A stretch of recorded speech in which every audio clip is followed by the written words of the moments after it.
You are now listening to the National Show with Gangsterville and McGee. The National Show, the National Show, the National Show, no show, no show. The National Show, the National Show, the National Show, no show, no show.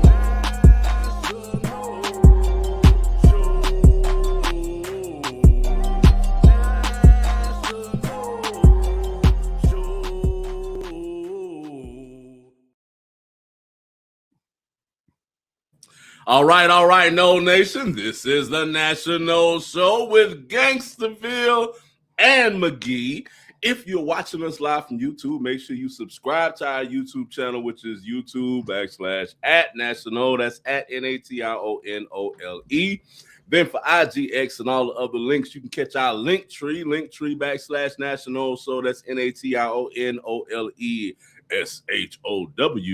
or you can go directly to the source, national.com. That's NATIONOLE.com for the latest show, and also some nice merchandise. You know, it's getting cold. It's about 44 degrees here in Tucson, Arizona, so I'm gonna have to get me one of them sweatshirts or pullovers or something, man, because it's getting chilly outside, man. It's chilly. Yeah, I just got a little notification that my National hoodie is shipped. I'm excited. Nice. Awesome. Hell yeah, man. Hell yeah. Speaking of merch, speaking of gear, shout out to Phase One Skate Shop, legendary institution in Tallahassee, Florida. They are now they're in Railroad Square. Thanks for hooking me up with the gear, baby. Thanks for the hookup. Looking good. Man, Railroad Square. You just, man, I gotta man. I ain't been there in over a decade. Remember, well, we used to have some fun over there. Hell yeah, we had some nice shows there. That's right. It was like a railroad car turned bistro or like cafe, right? Mm-hmm. Yep. It's like a little bar and cafe. Yeah, I remember. I can't remember the name of the place, but I remember we used to do shows there every once in a while. Yeah, it'd take the whole show to even think of what the letter started with, and we'll probably still be wrong. I probably shouldn't have worn a white T-shirt with a white wall behind me on camera. I don't know. Yeah, bro, you kind of ghosted, man. You're supposed to teach me these things, man. You're supposed to be telling me that, like, I could have ran a change real quick or something. Bro, you put your arms down, you look like a head poking out the wall.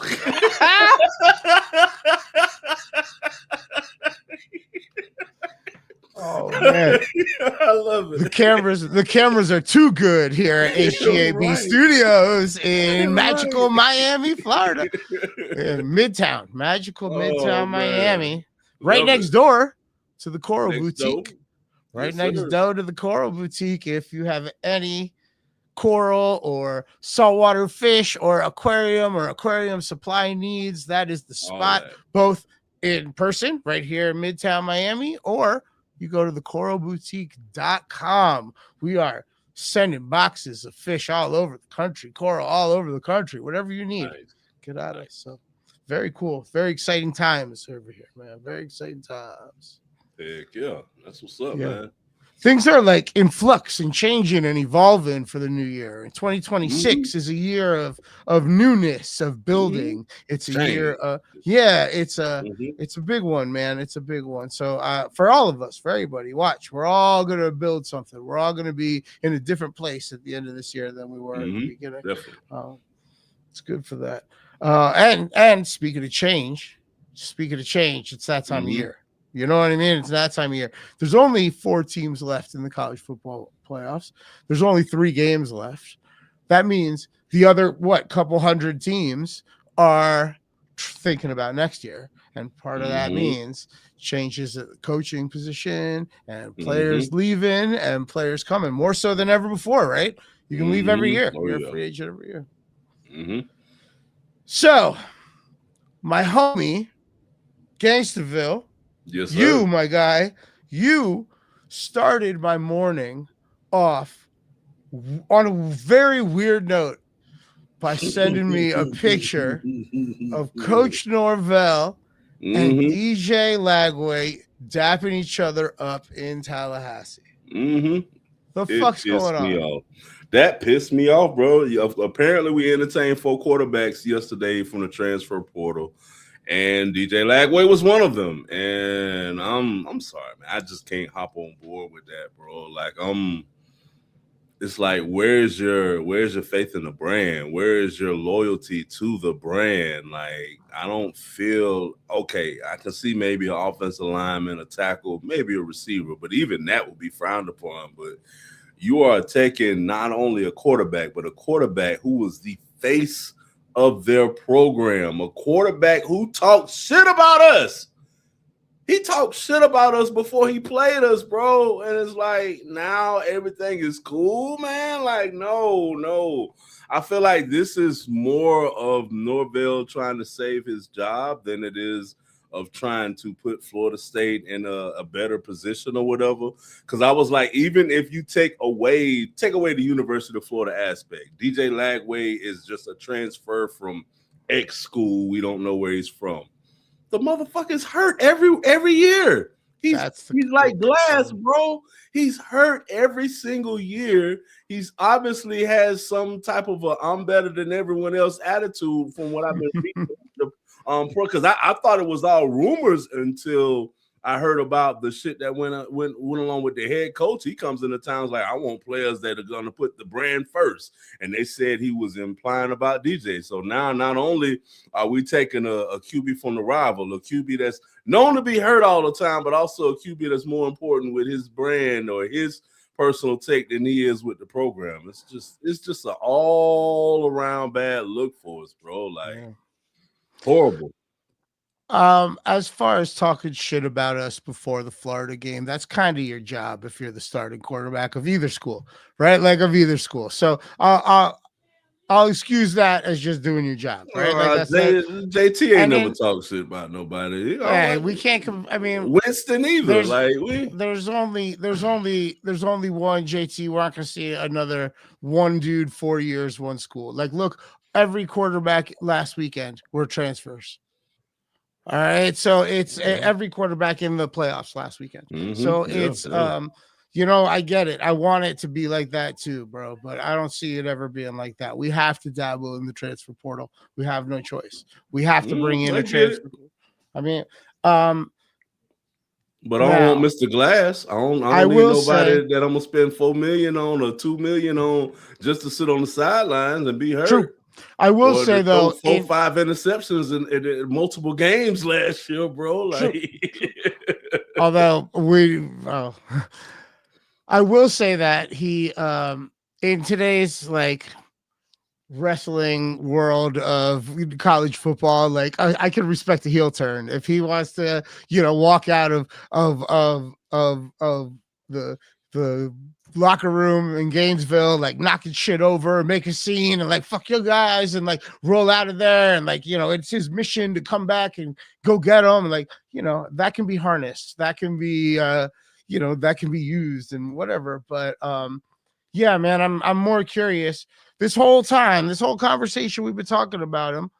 I'm more curious to ask you, who were the other 3 transfer quarterbacks that came through? You know what I mean? Like, I want to know what are our other options. All right. Like, I can see Lagway's skill set being used very well by Gus Malzahn and Coach Norvell. Like, I can see it working if I didn't dislike him, but I'm much more curious as to who else they're talking to, than anything else, because, I do like that we're in the mix. And I think you were the one, you told me last week, there's a couple hundred like quarterbacks out there. There's a lot of football players in the transfer portal. So let's go get 1 or 2 of them. Yeah, man. Yeah, I know one other one that we've been looking at is Anthony Calandria from UNLV. That's one of the ones that we was bringing in, and it was 2 other quarterbacks that we was looking at. That's cool. That And UNLV kid's been looking at a couple schools. He's been talking to a couple schools, but that'd be fine, man. That'd be fine. He's a good quarterback, man. He's big, big arm. Yeah. And I like even the thing with we're like, okay, if I get over the fact that he's from Florida, which irks the fuck out of me, it's the hard part. The biggest thing to me is that's the hard part for me. But just with me being straight facts, black and white, is he's hurt all the time and he's not accurate, and we can't develop quarterbacks here. So it's like a big brew of disaster. Like if we were known for taking these nobodies and making them into somebody every year or whatever, I'd be like, yeah, okay, maybe we could do something. But knowing our history with development at that position. Yeah, I wouldn't say it worked out with DJ 2 years ago, and last year. I mean, with Tommy, like he had a good year, but it was nothing more than what we've already saw. It was the same thing we saw doing JT last year. He didn't he didn't exactly elevate the team, and he didn't necessarily take a monster step up. Right. It was just kind of maintaining. Right. I mean, it was improvement from the year before, but only because the year before was an epic fucking trash. Fail. Obviously we need to see a step up this year. If Norvell is coming back, he's only coming back one more time if he doesn't make it to at least the ACC championship or something. Although look at Miami, they're making a run without playing in the ACC championship. So it's a weird world now in college football. Right. I don't even blame Miami on that. That's whatever the fucking ACC. Yeah, man. They didn't do shit. They didn't do anything wrong. Yeah. Ultimately, we need to be in the playoffs next year, or obviously we're going to be shopping for new head coaches next year. Yeah, totally agree. Yeah, man, a lot of head coaches, and now all the NFL jobs are about to come open. Speaking of NFL jobs and coaches, we was kind of chatting a little bit off air. Let's bring that off air on air about Chip Kelly.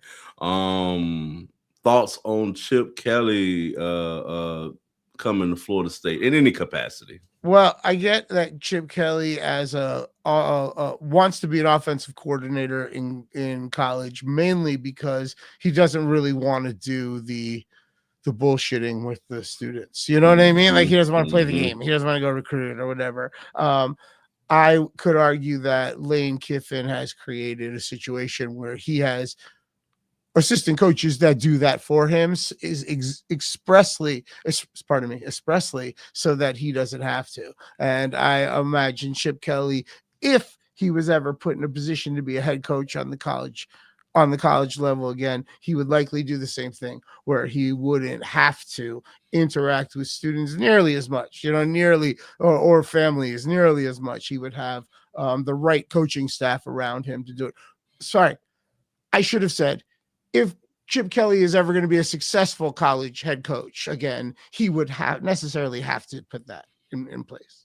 Yeah, and that was my argument against it, is the fact that I don't think he's a people's person and or whatever. And I see what you're saying. You can have coaches under you to do that, but my problem is, what if those people start picking those coaches off from us or whatever? Yeah, then it becomes that much more harder to, you know what I mean? I feel like that happens. Happens. Yeah, I feel like the in today's environment, the best coaches that you have are those that go out and get those guys, the Deion Sanders, the Indiana head coach, the type that will, old school. I'm old school, Bobby Bottom, sit down, eat pie with your mama, type coaches or whatever. But I see what you're saying. How much do we have to? North Carolina is a good example of what you're talking about. After we passed on Deion last time, is he going to take us seriously this time? Because that's who you're describing. I'm just saying that's who you're describing. That's who goes in. That's who embraces the family. Is like, hey, I got your kid, man. Come on. And he has an army of kids that he's taking care of, and he's tight with all of them. And like that's who you're talking about, and that's obviously. Well, it's one aspect of it that I wouldn't, and that's one aspect that Deion Sanders has. Even though he has that, I still wouldn't want him as our coach at this point. What if we had Deion with Chip Kelly as his offensive coordinator? I think it could work. Now we talking. But my problem with that is, what if you lose one? You know? But anyway, hell, I'm not. Yeah. Beggars can't be choosers, so That's that right. would be an ideal situation right now. I Chip took the offensive coordinator position at Northwestern, but you know, just like when he had the same position at Ohio State, that could be just a placeholder for the next NFL call, and that call could come now. You know, both the Browns and the Falcons have fired their head coach this morning. You know, this is the morning that it happens, the first Monday after the week 18, right? Or I guess week 18 now. And who knows? You know, we even while we're doing the show, we might get a notification that there's been changes on the coaching staff for our Bucks. You know, it could be. They are I hope not. This is only the first year we've been out. Yeah, you're right. We went out on a W, but we put ourselves in a situation where it wasn't enough. We didn't control our own destiny in the end, and that sucked. Yeah, that really sucked. Looks like we're gonna have in the Bucks. This is a prime example. Like you say, okay, hire a coach to do the recruiting. Well, look at the situation with the Bucks where we have a defensive head coach. Okay, let's hire a coach to do the offense, and they take your offensive coordinator every freaking year. This is what 3 years straight that them post our offensive coordinators, and I feel like this is the year that it's hurt us the most, or whatever. Because it was the first time. You know, there is something to say that, let's say, 4 out of the last 5 offensive coordinators hired have been very good at their jobs. All right. Yeah. It's just one. We missed on the job. Now the question is, are we confident enough in our organization to admit that and say this was a bad hire? We're gonna have to make this change. That's what we're gonna find out in the next few days, and that's what we're gonna need to know before we can start speculating about the 15th pick in the draft and trades and re-signing who and making a contract offer at what free agents. Like, we're not really ready to see that. We got to know who's our offensive coordinator next year, who's our defensive coordinator next year, and really I'm not even sure. At the end of the day, I will know whether or not we have our head coach. You know, I'm not sure that he's not going to get fired today. I hope we keep him because, as you stated, we look at our previous offensive coordinators. They're fucking successful ass head coaches. Jacksonville and Carolina are in grave better positions than they were before. So it has to speak a lot. You know what I mean? We just struck out this year. What, one out of 3 or 4 years or whatever, man? Come on. Yeah, they're both in the playoffs. They're both in the playoffs. Right. It's you know, give us another offensive coordinator, a healthier team, and our division's catching up with us. We're not as dominant as we've been, right? You see the Panthers. The Falcons have a lot of fucking talent. They just couldn't put it together. So coaching change, quarterback position fucked up, and figuring out that coach not having an additional 25 million tied up in a non-starting quarterback will help a lot of problems that Atlanta has. So Atlanta's going to be a lot better next year. And you saw the Saints end the season strong, man. They won a bunch of games. And I'll tell you what, they feel like they found something in a quarterback, but where they should be really proud of is the way their defense played the last I'm gonna say month and a half. If they were, every time they were able to get a team into an obvious passing situation, they were just after him. Chase Young looked like the first pick in the NFL draft. It was really impressive. So I worry about the future of the Bucks, man, big time. I worry about the future of the Bucks. I think you're right. It's who's our offensive coordinator next year, because that's going to dictate the biggest question. That's going to dictate our feelings all off season. You know. Yep, I think we'll be all right though, bro. Because as much as they're growing, we competed with them with one leg this year, because we've been pretty much hurt all year long, bro. I haven't seen this amount of injuries pile up for us in key positions, offensive and defensively, all year long, bro. Even Baker has been playing hurt for multiple games and stuff or whatever. So I think, and I've heard a lot of people talk about this. I'm not the only one that's suspicious of this. But I think sometime this week we're going to hear a report about Baker Mayfield having some sort of surgery, maybe finger, maybe two yeah, surgeries, something in his hand, something below the waist, something, whatever, right? yeah. I just think it's about to happen. Yeah, and While we're on the NFL, we should just roll right into the Pro No report and bang that out, and then we can get back into it. We can talk about last week's quarterfinals and this coming week's semifinals in college football. Because we're in the report. If we're talking about the Bucks anyway, we're gonna have to. It's gonna come back up. Right. All right, we'll start with the NFL because we're rolling here. The Jets, they lost this last game of the season. They're eliminated from the playoffs. They lost to Buffalo last weekend. Our guy Azariah Thomas on IR. He's going to have a big off season of recovery, and hopefully he's going to be a beast again next year. He kind of had a great year. You know what I mean? Really, kind of a standout year for him. That's why I'm hoping to keep Aaron Glenn for another year, man. I agree. Having him as the head coach helps with his development. I agree fully. And I think he played really well when he was on the field with Jermaine Johnson, who had a great year also, he really, really stepped up. And as like a lot of other people got injured, he was out there. Like the Jets are a mess, but I will say their defense has like a bright future. Though if I was the agent of one of these quarterbacks coming out of college this year who's being considered for the first pick, I might, or second pick or whatever, I don't know. I'd be worried. I wouldn't want my guy going to Vegas or New York. I might see straight up what kind of NIL money I could get for him to spend one more year in college if he has some eligibility. But all right, so that's the Jets. The Cardinals similarly eliminated. Similarly, they lost. Also, they lost to the Rams this weekend. Our guy Trey Benson been out for the second half of the season, pretty much. Again, tough off season ahead. To come back. Tough off season ahead, but we think he'll be 100 next year. Josh Sweat stayed pretty healthy, contributed in all 17 games this season for Arizona. Sweet.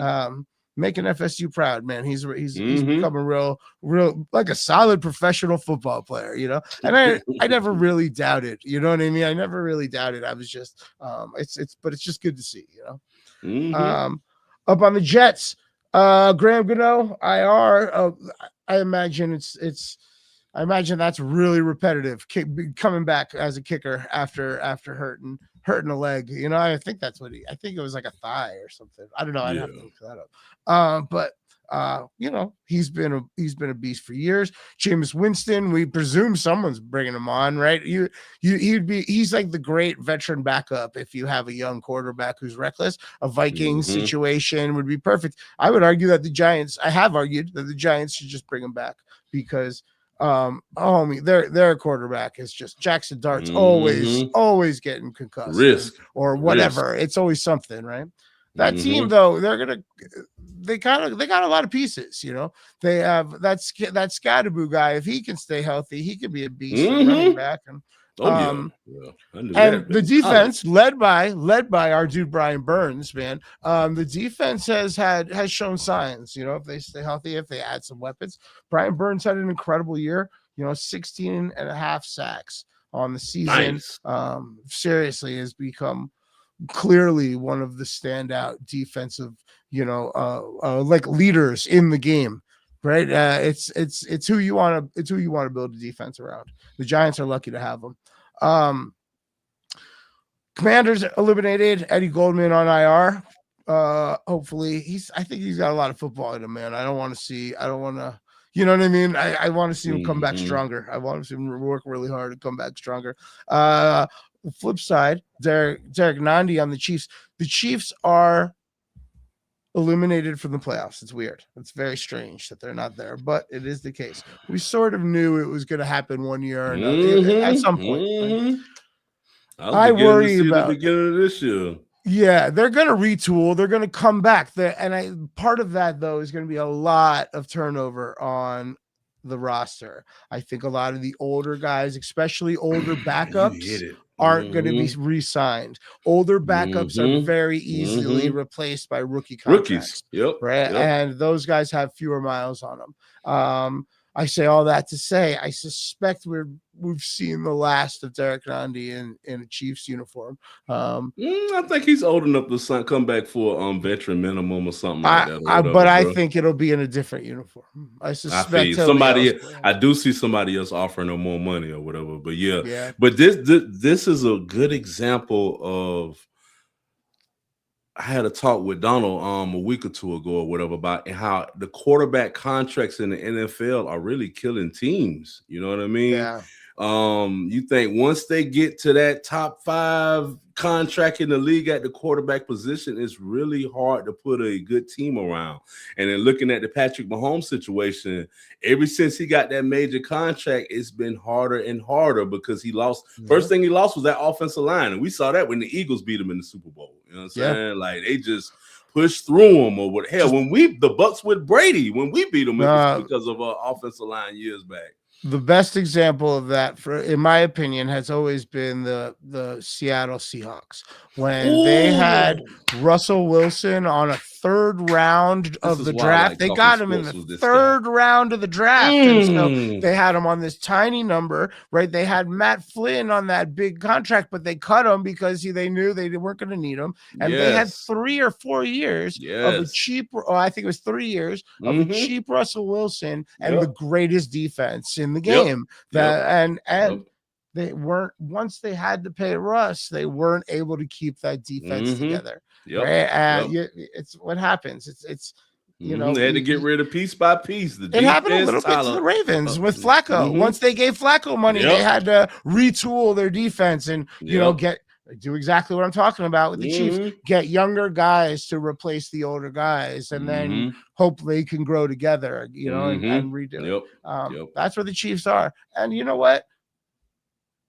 Everybody's deserved it, man. It's okay. You guys won a lot. You guys won a lot, and you got a great quarterback, and you're going to have a great future. Who's going to have a great next chapter? Don't worry. You're just going to have to retool. It's going to take a year or two to get back there. You know, people got to find that Bill Belichick formula, man. Looking back at what he did in New England, I got 10 times more respect for him because, first of all, and not convincing Brady not to take a maximum contract every year or whatever. And then second of all, once you was up there at that plateau, he sent your ass out of there and got a rookie to replace you just like this. Just like that, before it was too late. Right. Soon as it came time for that max contract, he had a rookie already lined up, and you can go take that money on elsewhere or whatever, man. But there's so much movement with coaching staffs, and people got their guys. Like it wouldn't surprise me if we see Schiano. Is that the defensive coordinator for the Chiefs? If he all of a sudden he's in Cleveland or he's in New York Giants, blue as their head coach, and Nandi's one of the guys he wants to bring with him to instill some sense of it.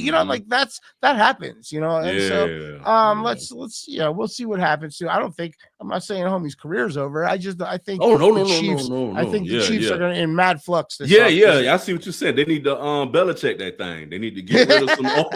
They need to get rid of some high contracts, bring some rookies in, get some lower cost production. I got exactly what you're saying. Yeah. Hell, the Bucks, that's what we pretty much doing right now with all them rookies that we got, bro. That's right. All right. Well, the rest of this list are all guys that are in the playoffs, which makes me very proud. Like half of Florida State's got a good number of Knowles in fucking NFL. There's like 19 of them, and like 10 of them are on playoff teams. It's something to be proud of, man. We develop talent, So let's do this. Ryan Fitzpatrick and the Panthers. We don't love it.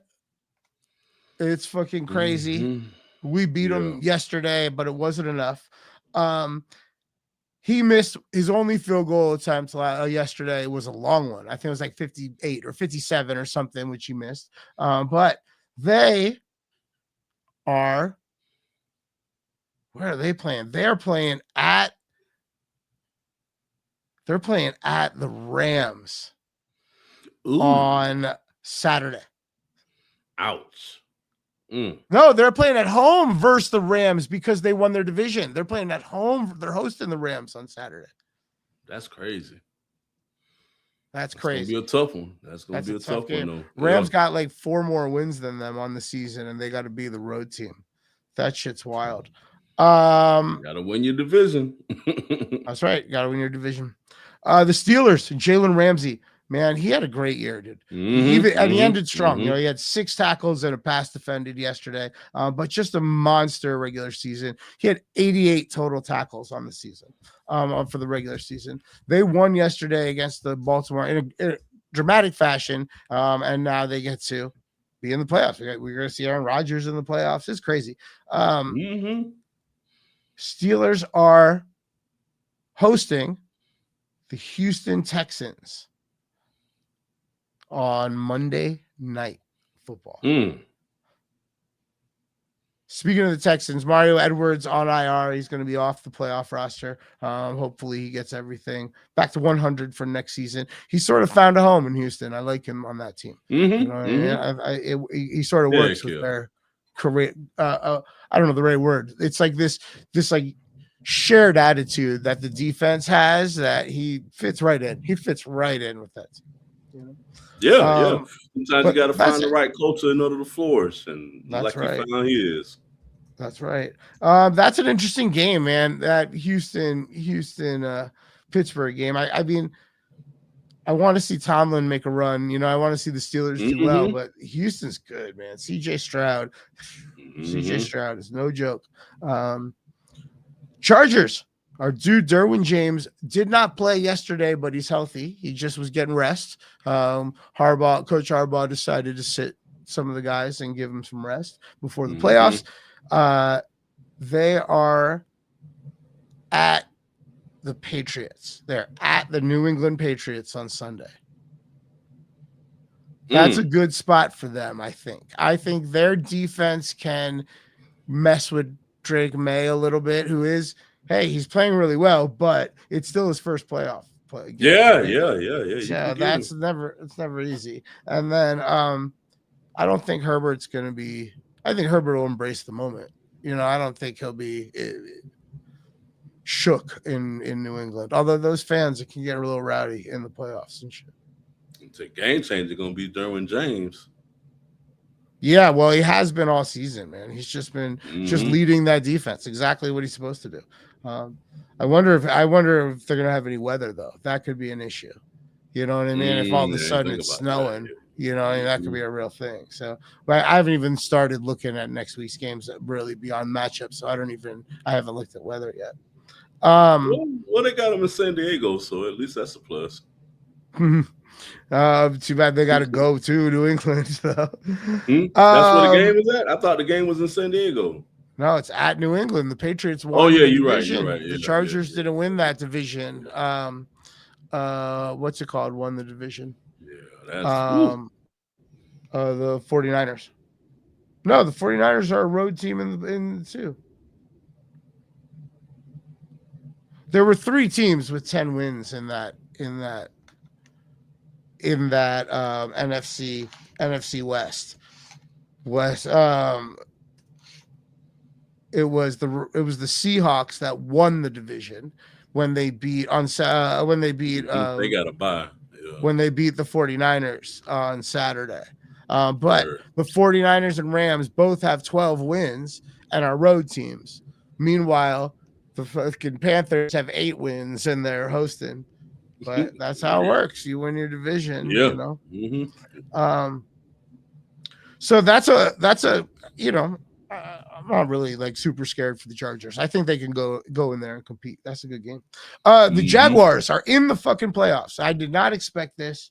I don't think you did either. We didn't think super highly of Trevor Lawrence going into the season. I will be first to admit. I will say, I am more impressed with him now than I will. You know what I mean? Like, I tip of the hat. Like, you've had a good year. You know, maybe you are a solid NFL quarterback. We'll see. Yeah, because the kid has had trash at the coaching position over the last, you don't know how many years. And now he has a guy that is coaching him up. that is like making him right. confident and supporting him. That's saying, yo, you can do this. Look how talented you are, man. Look at this. You know what? Maybe look at that guy over there, but like, yo, you can do this. You're good here. You're like they got the coach that we had last year, right? Like, Yep. And I'm happy for the dude. As sick as it makes me feel, I'm actually happy for the guy, man. I love to see someone flourish in a position and then get a chance to go to the next level. And then where so many coaches go to the next level and crash out, like we talked about, like, you know, Raheem Morris and so on or whatever, he actually is flourishing in this head coaching position. So, but look, we're doing exactly what everybody does. The Jaguars come up and we right away start talking about Trevor Lawrence. I would argue that a big part of the reason they're in the playoffs is their defense. And one of the big leaders on that defense right now is Jerry Jones. He's beast had a great year. And even yesterday, big pass defended and 3 tackles. We'll see what happens when they're, they get to be at home. So they are at home hosting the Buffalo Bills because the Patriots won the East. So that's a really tough game for them, and they might be one game in, one game out, right? Like for the playoffs, that the Bills might show up and Josh Allen, hey, I've done this before. It could be very easy for the Bills, but still good year for the Jaguars and our dude Jerry. Speaking of the Bills, though, the other side of that, we did have a Keon Coleman sighting yesterday. What? He had 4 targets, but 2 receptions for 49 yards. One of them was like 29 or 30 something, they might need him in the playoffs, right? And I think that's probably why they tried to get him back involved, in week 18. I suspect that the stage being playoff big means they'll get an engaged Keon Coleman. But it's probably the last time. I think he won't be there next year. Oh, yeah. He's going to be in Jacksonville or Cleveland somewhere next year. Watch.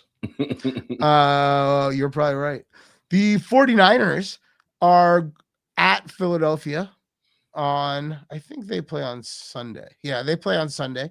49ers have been anchored this year, dude, after a lot of injuries on defense. They have been anchored by 2 Knowles. Both had pretty good games yesterday, too.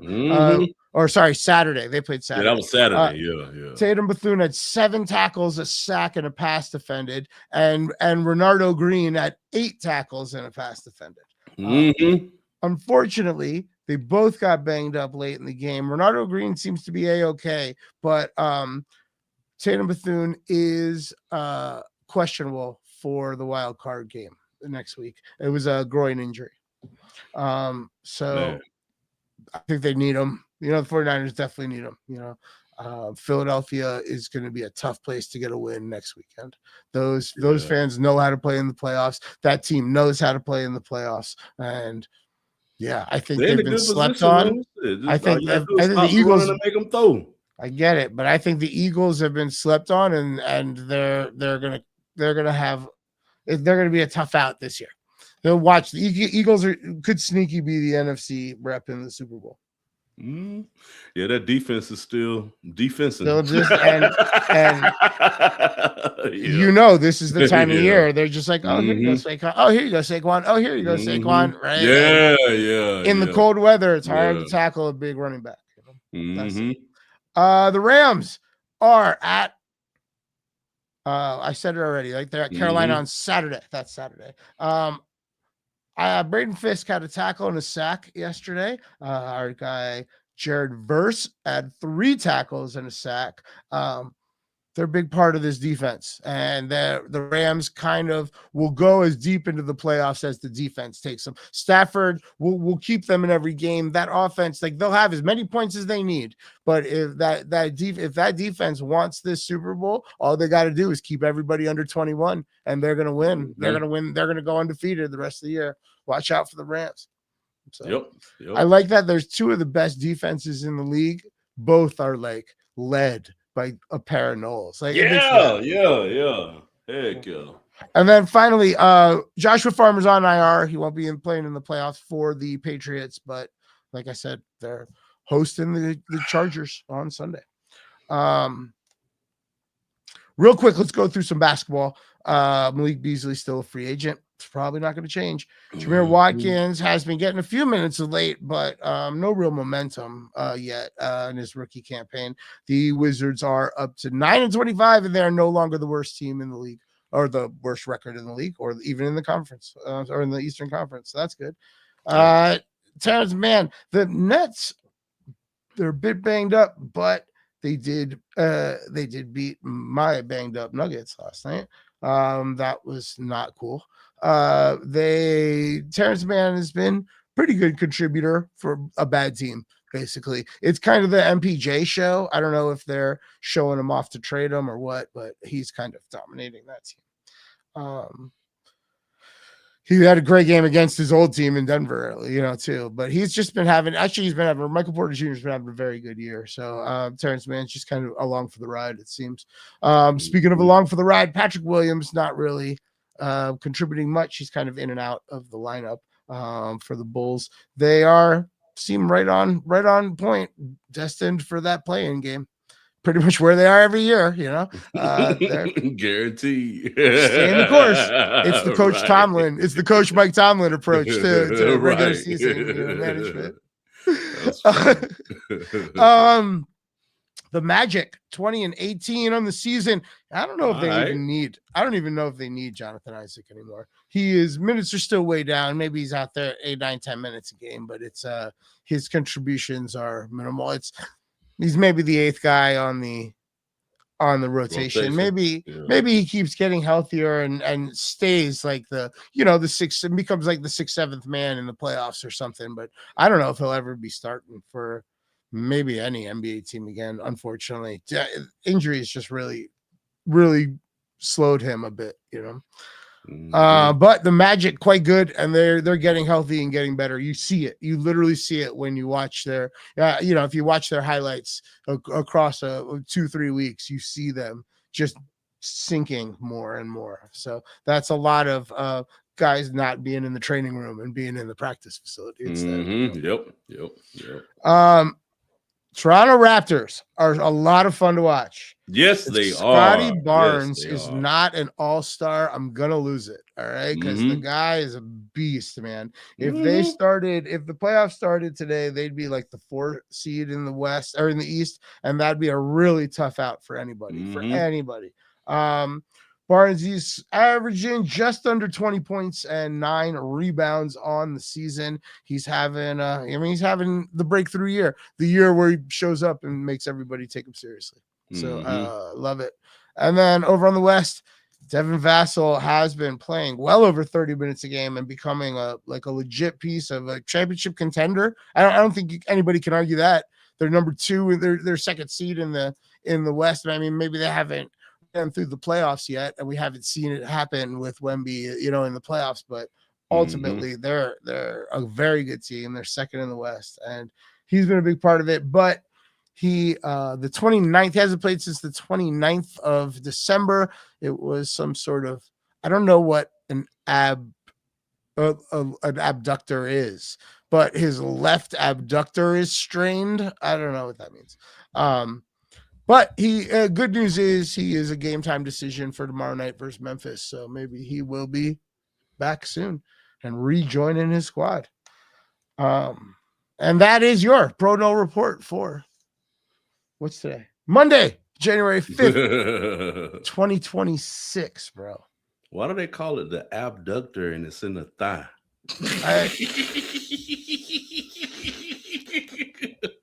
I would have thought it was in the ab, but it's in the I thought for sure it was in an ab. I thought for sure it was maybe a tube or a pipe that goes to the ab. That way, so it's like a duct. You know what I mean? Like it's like ducting in AC work, right? Oh man. Yeah. All right. Let's get back into this college football. That's what we like talking about a lot. Last week was a little wild, man. A little. Miami did not need those 9.5 points at all. Fucking all. They won that. All. That was very nice for at least one of our bank accounts. I don't know if you were all in on that, but I had a little something on, or I had a lot on the spread and then a little something on the money line. Worked out nice. Felt like Ohio State didn't take them seriously. Felt like more so, actually, I should say that the players seemed really engaged. It felt like the offensive coordinator from Ohio State leaving for USF meant Ryan Day had to call plays, which means Ohio State's fucked. Yep. It wouldn't surprise me if we got a little alert today that Ryan Day is maybe taking the Cleveland job or something, or it's some sort of amicable parting of ways or something. I know they did beat Michigan this year, and that's like the only thing they care about there. But they just need a new offensive coordinator, man. This is the position that I hate. Like if you need an assistant to do something, whenever you don't have them, it puts you in a bad position. And I honestly think he's good enough to do it himself. It's just the fact that they have been doing, like we talked about this a couple of weeks. When you're used to a certain routine, you're used to a certain way of doing things day in and out, and that changes. Ryan Day is now calling plays instead of your offensive coordinator. That throws the rhythm off. That throws the chemistry off or whatever. And they're already sitting on a bye week. You know what I mean? I think all of that had to do and play with their stagnant offense. Plus, not to mention, as much as I hate to do it, fucking Bain and that other defensive tackle that they got. Hell yeah. Dude, it reminded me of why we were dominant when we went undefeated that year, bro. When you have a top tier pass rusher like Bain, bro, like it is literally a game changer. These guys should be the highest paid people at any position in the portal or in the school or whatever, because they can change the game so much, bro. Those two players was the reason why their offense really couldn't get off. Without them, I think, it'd been a totally different game, bro. But it's like every time they even tried to get something going, it was in the backfield on them or whatever. And Ohio State had a good defense as well. They just didn't have those game changers like that. You know what I mean? Yeah. So, yeah. That's what it was, bro. And then half of that Ohio State defense is going to be in the league next year. Yeah. Shit, a lot of the Miami guys too. Yeah. So Miami beat Ohio State. They're going to be playing. I think they play Thursday. Yeah, they play the first game. They play Thursday, and they are playing in the Fiesta Bowl in Glendale, Arizona. They're playing against Ole Miss. Ole Miss shocked the world and beat Kirby Smart and Georgia. Yeah. That was an example of a team where we say, you know, they got their shit switched up, no head coach, so their routine and everything was changed, and they still was able to come out there and beat them or whatever. So I had that one. I was way wrong. I thought that everything all the reasons you just listed, I thought that they were gonna get that. I just thought Georgia would cover the spread, and just like I think that Miami's gonna cover the 3.5 point spread in this game on Thursday night. I think I get it. I get it. Ole Miss is having a great year, and they're a great team, and they're a great team. But Miami's on a roll right now, and if they win this game, they get to play a national championship here in Miami. Yep. That's crazy. That's got to be motivating, right? Oh yeah. So, am I wrong? I mean, I don't know. I think Ole Miss has a better chance than Ohio State because their quarterback is more mobile, and the mobile quarterbacks tend to give Miami more problems than the ones that sit in the pocket or whatever. Prime example, look, when we played Miami, look at that fourth quarter when our quarterback was able to get off because he was able to get past Bain on the first rush or, you know, roll out or whatever and create some more time or whatever. So I can definitely see that coming into play. But if I had to put my money in a pot, it would definitely be in the Miami pot, just off of you can get a couple plays against them or whatever, but at the end of the game, it's chess not checkers, and Bain is gonna win more plays than he loses plays for Miami. So yeah, safe bet with Miami. Do you think Trinidad Chambliss is? You think that game is going to be able to translate to the NFL level? You mean the quarter? Yeah, the quarterback. Yeah. Isn't that his name? Trinidad? Yeah. Like the country? Yeah, yeah, yeah. I think he could be a good quarterback in the NFL. Yeah, Yeah. but it's just so tricky with the NFL because it all depends on which coach you get. You know what I Yeah, mean? yeah, yeah, yeah, yeah. Like, look at the Trevor. We were just talking about Trevor Lawrence. You know what I mean? So it No, you're depends right. on You're right. which team Is he somebody gets. going to put the right pieces around him because they Right. believe in that skill set, or are they stuck with it because that's who the GM was told to pick or whatever? Right. Let's But talk about the other.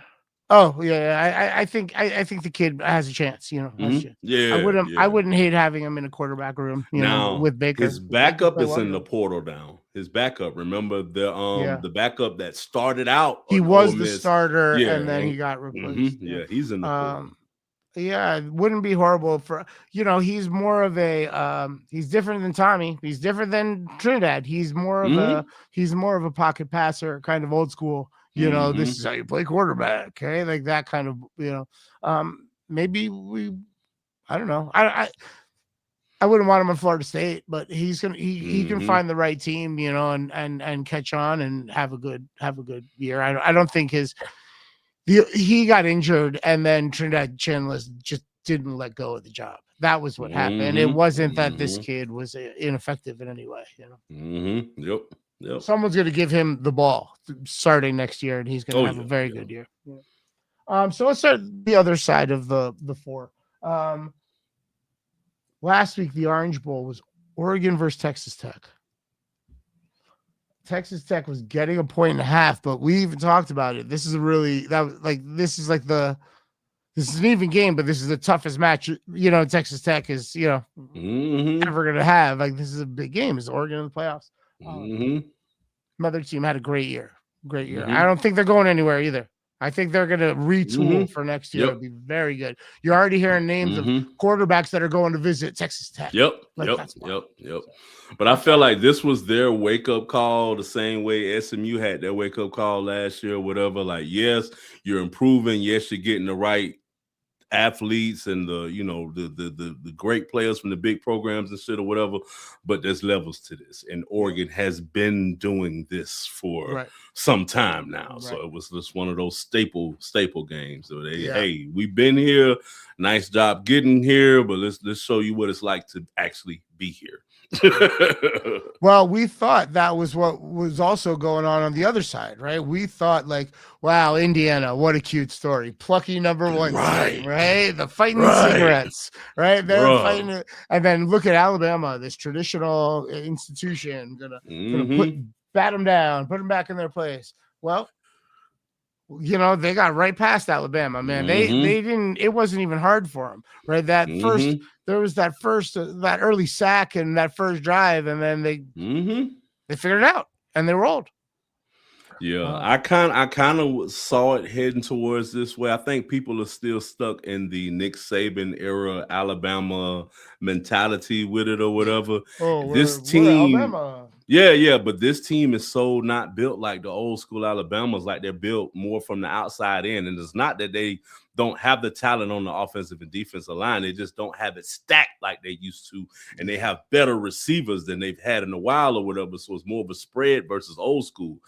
And Indiana, on the other hand, is built like Nick Saban Alabama team. They are built from the inside out, and they stuck the ball on them all game long, bro. This is going to be a hard team for anybody to beat. Yep.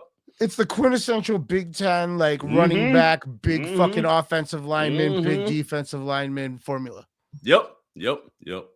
So they came out, played smash mouth football, and now they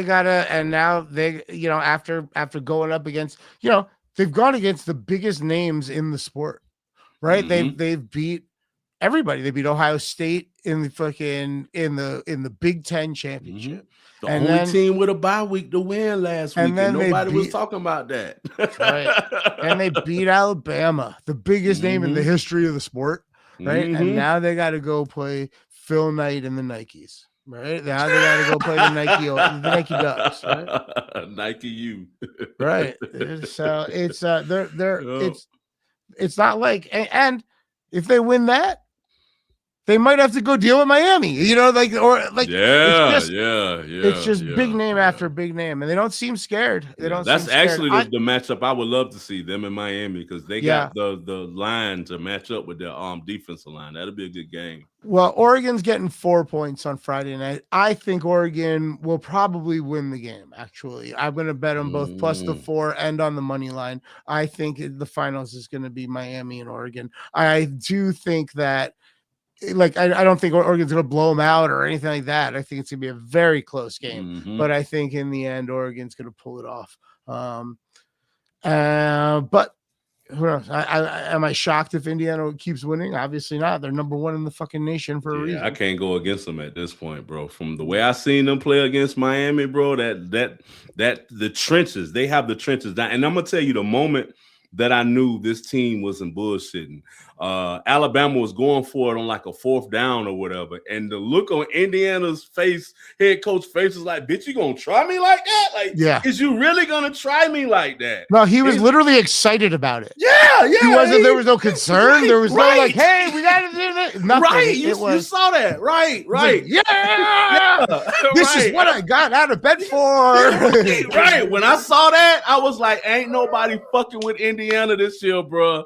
Ain't nobody fucking with Indiana this year, bro." Those kids have played together for years now. I mean, they were a beast together. Like the nucleus of that team was a beast at JMU, and now they've had 2 great years at Indiana together. He's got a family, and he keeps adding to it. And he's like, I would send my kid to go play if I had any, if I knew who they were, I would send them to go play for him. Like, and I love I watched this introductory press conference. They was playing it or whatever, and it was like, "Well, how do you think that you'll be able to win here or whatever?" And nobody's been able to win. He was like, "Look at my record. Google me. I win everywhere." Right? I was like, "How can you not fuck with that?" This is what I do. He's like, and my rap album drops next week. Right. All right. So them boys play with that confidence. That's all I say that to say, man. So yeah. All right. Speaking of music dropping, let's close the show and let and I'll tell everybody about your music. That's all out. That's out everywhere. Boy. Thank you all for watching the national show. We appreciate it. We might actually do this in exactly an hour, like some grown-ups, the way it's supposed to be. This is amazing. All right. Thank you for watching. We are during the season, we're on YouTube /@national NATIONOLE every Thursday, and some Mondays too. But in the off season, we just do the show sometimes. Right. The national championship is Monday the 19th. It's 2 weeks from today. Maybe that's our next show. I don't know. You know how you'll find out is if you click the notifications tab right now. Subscribe to the show, click the notifications tab, and that way you know when the next show comes out. If you like the show, if you would prefer the show, as a audio product, it is available via the Bet Your Ash podcasting network. You can go to betyourash.com and listen to the show or any of the shows from Be Yappin'. Or you can go to Bet Your Ash, search Bet Your Ash on Apple Podcasts or Spotify and listen there. Also on Spotify's Gangsterville, you could just go to his Linktree page. He has a ton of music platforms where you can listen to his music, plus all the social media links are there. But when you have friends that make music, it is your responsibility to go to all of those platforms that they make music on and like it on all of them and share it from all of them and listen to it on all of them, because that's the best way to support your friends that make music. Gangsterville is your friend. Trust me. Even if you haven't met him, I promise you, that's your friend. Right? Also on Linktree, we have a Linktree page. It is National Show, NATIONOLESHOW. All our links are there. All our socials, go to it. All those social links are also on national.com. Gangsterville told you about it at the beginning of the show. It is a great website. When you go to it, it has the latest episode playing right away. And then it has links wherever you want to talk to us, engage with us, we're available. And then it has some very stylish, very, very top tier merch available for you to order right now. hoodies, shirts, hats, like whatever you need. Go holler, run, coffee mug. I can't wait till my hoodie arrives. Heck yeah. Got everything, my guy? Hit the sites, hit the audio, hit the promo. Gangsterville music drops like nonstop. It's coming. Check out the latest single, The Weatherman. Yep, yes, Weatherman, man. Produced by the homie Oplex, man. The absolute homie. Shout out to Oplex. We love you. And yeah, man, Gangsterville about to be like 2026, like king of the world. This is gonna be amazing. Right. Yeah, big year. Yep. But that's it, my brother. That's it, man. Well, you know how it goes. No matter what's going on, whether we have a bowl game, whether we don't have a bowl game, whether it's in season, out of season, whether we are in school or out of school, whatever it is, wherever we are, it is always go Noles. Go Noles. And you have just finished listening to the National Show with Gangsta, Fizzle, and McGee.